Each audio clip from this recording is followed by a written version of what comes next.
My wife and I had been together for nearly 8 years. We weren't perfect, but we were stable. Or at least that's what I thought. We built a life together, shared dreams, talked about our future kids, vacations we'd one day take, even the dream of buying a little house by the coast when we got older. I worked long hours, tried to be the steady hand, and she always carried this air of wanting something bigger, something sheenier. I told myself it was just her personality, that I was the balance to her hunger for more. But then the lottery changed everything. One ordinary Friday evening, she came home with this look on her face, half shock, half triumph. She waved a ticket in front of me, her hands trembling. "You won't believe it," she whispered, tears filling her eyes. And when I looked at the numbers, at the reality of it all, I felt the ground shift beneath me. $12 million. My wife had just won $12 million. At first, we laughed together. We hugged, cried, danced around the kitchen like kids. For a moment, it felt like the universe had opened its arms and dropped a miracle right into our laps. I imagined us finally living the dreams we'd whispered late at night. No more debt, no more scraping by, no more secondhand furniture or arguments about bills. I thought this was it, our moment to rise together. But the thing about money is it doesn't just reveal character.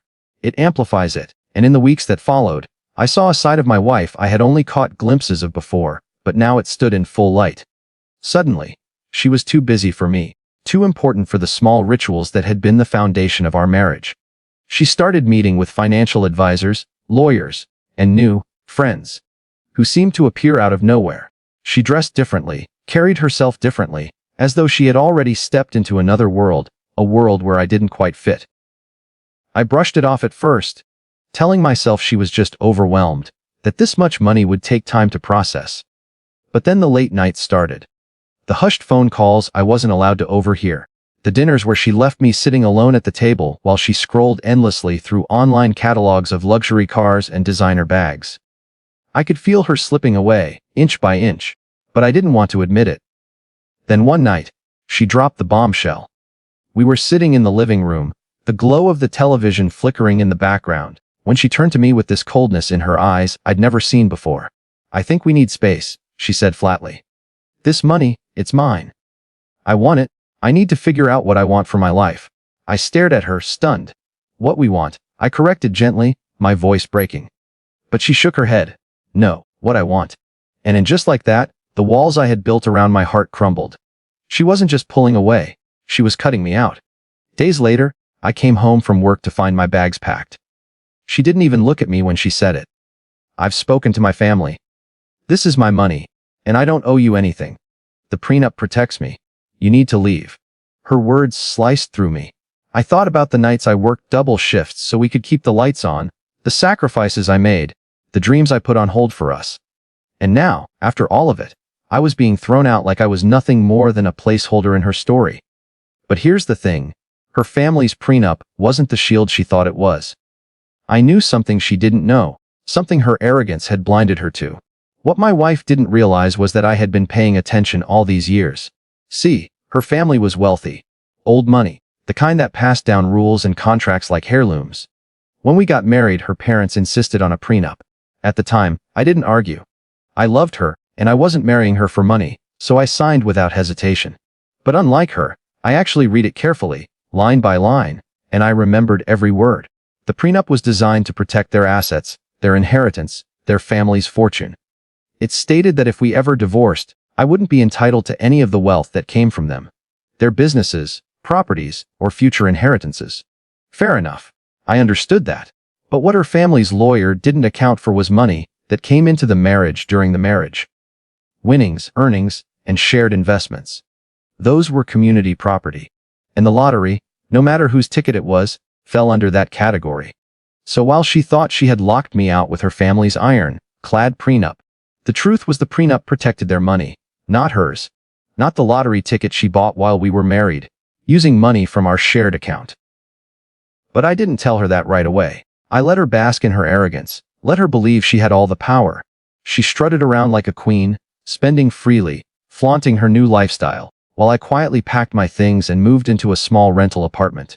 My heart was broken, yes, but beneath the heartbreak was something else. Resolve. The day I left, she handed me an envelope. Inside was a check for $5,000. "This should help you get started," she said, her tone dripping with condescension.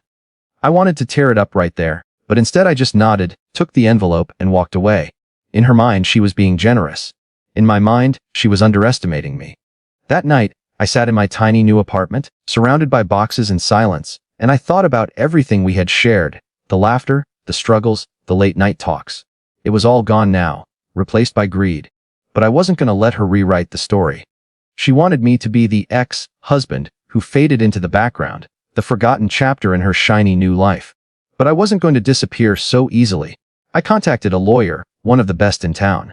When I laid the prenup on his desk and explained the situation, his eyes lit up. "She thinks she outsmarted you," he said with a smirk, "but this document only protects her family's assets, not her personal winnings. You're entitled to half. $6 million. The number echoed in my head, not because of the money itself but because of what it meant. It meant I wasn't powerless. It meant I wasn't disposable. It meant she couldn't just erase me from the story we had built together. For weeks, I stayed quiet. I let her spend, let her show off, let her believe she had won in every sense of the word. But then the papers were served. The look on her face when she realized I was challenging her, when she realized I knew the prenup better than she did, was priceless. She went pale, her jaw tightening, her eyes wide with shock. "You can't do this," she hissed, her voice trembling with rage. "I already did," I said softly. From that moment on, the war began. The first court hearing felt surreal. I sat there in my suit, my lawyer calm and collected beside me, while across the aisle my wife looked like a stranger. She wore designer clothes now, her hair styled to perfection, her jewelry gleaming under the lights. Everything about her screamed wealth, power, confidence. But when her eyes met mine, I saw something else: fear. Her family was there too, sitting stiff and proper in the front row, their expressions sharp and disapproving. They had always looked at me like I wasn't good enough, like I was just some ordinary man who got lucky to marry into their circle. Now, they looked at me like I was an enemy daring to challenge their empire. The arguments began immediately. Her lawyer stood tall, claiming that the money was hers alone, that the prenup proved it. But my lawyer simply slid the document across the table, pointing to the very clause I had memorized years ago. The silence in the room was deafening as the judge read it aloud. "Assets acquired during the marriage, excluding inheritance and premarital wealth, are considered community property." It was like watching her world crack. For once, she didn't have a comeback, didn't have the smug smile she usually wore. Her family shifted uncomfortably, whispering frantically among themselves. And in that moment, I felt a strange mix of satisfaction and sorrow. Satisfaction that I wasn't crazy, that I had been right all along. Sorrow that the woman I once loved was now glaring at me like I was her greatest enemy. The battle stretched on for weeks. Every day was another round of lawyers, accusations, paperwork, and negotiations. She tried everything, painting me as lazy, claiming I contributed nothing to the marriage, even suggesting I only stayed with her because I somehow knew she would win money one day. The lies stung, but my lawyer tore each one apart with facts: my pay stubs, our joint account statements, the years I carried us financially when she couldn't hold a steady job. Her family pulled every string they had, trying to intimidate me into backing down. They sent messages, subtle threats, even offers to settle quietly for a fraction of what I was owed. But every time I thought about giving in, I remembered the way she packed my bags and tossed me aside, the way she said, "This money is mine," as if I never mattered. That memory fueled me more than any lawyer or paycheck ever could. The emotional toll was brutal. I won't pretend it was easy. Nights were long and lonely. I'd wake up in the middle of the night, haunted by memories of her laughter, of the life we once dreamed of, only to remember that it was gone. Some mornings, I wondered if the fight was worth it. But then I'd picture her sliding into her luxury car, living a life built on betrayal, while I was left with nothing. And I knew I couldn't let her win like that. As the case dragged on, the cracks in her perfect facade widened. Friends she thought would support her disappeared, unwilling to get tangled in the mess. Her spending sprees backfired, with receipts piling up, painting her as reckless and careless with money. The court saw it, the judge saw it, and slowly, the balance began to tip in my favor. The day of the final hearing, she walked into the courtroom with her head high, but I could see the panic in her eyes. She was fighting not just for money, but for control, for the image she had carefully crafted. When the judge finally ruled, the words echoed like a thunderclap. "The lottery winnings are community property. Each party is entitled to 50%. $6 million. Mine." I didn't cheer, I didn't smile. I just closed my eyes and let the weight of it sink in. I had fought, I had endured, and I had won. Not out of greed, but out of the simple truth that I mattered, that my years of sacrifice and loyalty could not be erased. My wife stormed out of the courtroom, her family trailing behind her, their whispers sharp like knives. I sat there quietly, the papers in my hand, and for the first time in months, I felt like I could breathe again. Walking out of that courthouse with my lawyer beside me, I should have felt triumphant. $6 million was life-changing, no matter how you looked at it. But instead of joy, what washed over me was a quiet sadness. Because in that moment, I realized it wasn't just about money. It was about love lost, trust shattered, and the final nail in the coffin of a marriage I once thought would last forever. The press caught wind of the case. Headlines painted us as some kind of soap opera. Wife wins, 12 million. Husband takes half in shocking court battle. Neighbors whispered. Old friends reached out, curious, pretending to care but hungry for gossip. And through it all, I kept my head down. I didn't want the spotlight. I didn't want revenge. I just wanted peace. Meanwhile, my ex-wife spiraled. The lifestyle she had built for herself was unsustainable now that half her winnings were gone.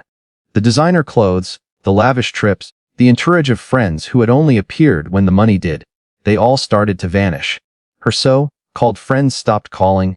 Her social media posts went from bragging to desperate attempts at showing she was still thriving. But everyone could see the cracks. The woman who once gloated, who thought she held all the power, was left with nothing but bitterness and regret. Her family, too, grew distant. I had embarrassed them in court, proven that their precious prenup wasn't as flawless as they believed. To them, I wasn't just an ex-husband anymore. I was the man who exposed their arrogance. And while they never said it aloud, I could see it in their faces when we crossed paths. They hated me for winning. But I didn't care. For the first time in years, their opinions had no weight on me. I moved quietly, choosing not to flaunt my share of the money. Instead of luxury cars or mansions, I focused on building a stable life. I invested wisely, bought a modest home, and gave myself the freedom to breathe, without the constant pressure of scraping by. I even donated to causes that mattered to me. Things my ex-wife would have never cared about. Because I wanted the money to mean something more than just a prize from a bitter war. At night, in the silence of my new home, I often thought back to the moment she handed me that 5,000 check, thinking she could buy me off. The arrogance in her voice, the coldness in her eyes, it had cut me deeply then. But now, remembering it only fueled a quiet strength in me. I didn't just take half her winnings. I reclaimed my worth. Months later, I saw her by chance at a cafe. She was alone, no flashy friends, no sparkling jewelry. Just a woman staring into her cup like it held answers she'd never find. Our eyes met briefly, and for the first time, she didn't look at me with anger or superiority. She looked tired, hollow, maybe even a little sorry. But it didn't matter anymore. I wasn't that man she could belittle or discard. I had rebuilt myself from the ashes she left me in. As I walked past her, I felt a strange calm. I didn't need to gloat, didn't need to throw my victory in her face. The truth was enough. The court had given me what I deserved, but life had given me something more important: perspective. Money changes people, but it had changed me in a way I didn't expect. It taught me that worth isn't measured in bank accounts or luxury cars. It's measured in resilience, in the ability to stand tall when others try to push you down. My wife thought she won when she cashed that lottery ticket. But the real victory was mine, not because of $6 million, but because I walked away with my dignity intact, while she lost herself to greed. And as I drove home that night, the city lights glowing softly around me, I realized I no longer carried the weight of her betrayal. For the first time in a long time, I felt free.